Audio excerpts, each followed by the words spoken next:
Xin chào tất cả các bạn, chào mừng các bạn đến với channel của mình. Hôm nay mình sẽ review khung cảnh đón giao thừa ngày Tết của quê mình cho các bạn xem. Đẹp!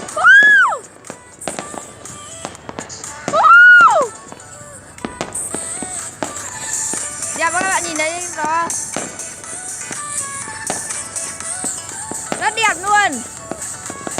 Ở ngoài kia cũng có rất nhiều.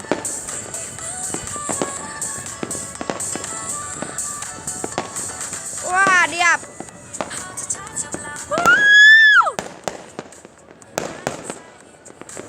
Đẹp.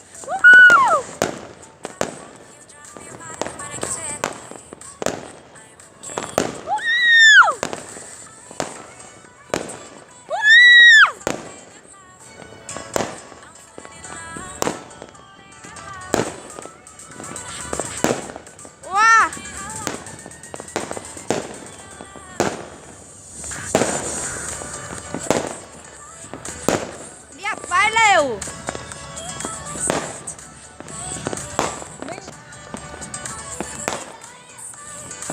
Wow, đẹp chưa? Ra đây này, đỏ ấy à? Ra đường mà xem bên kia, chỗ kia đỏ cực kìa.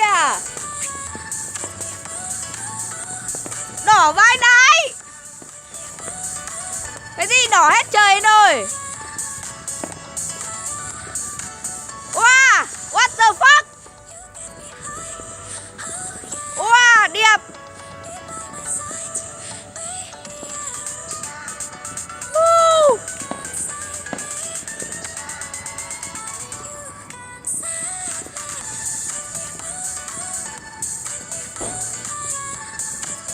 Wow, đẹp.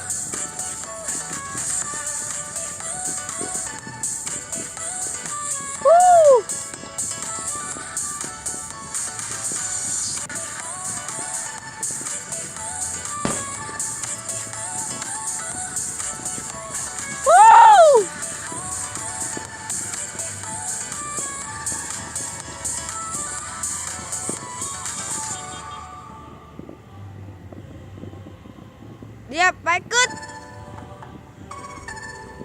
Đẹp cực bà.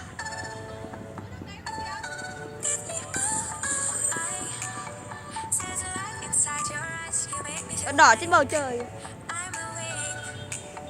Đỏ cả khung trời luôn. Đây là khung cảnh các người đi về này.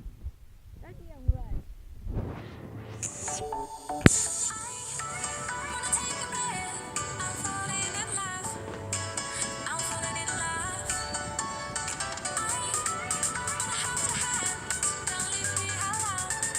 Mình đang ở trên tầng nha các bạn.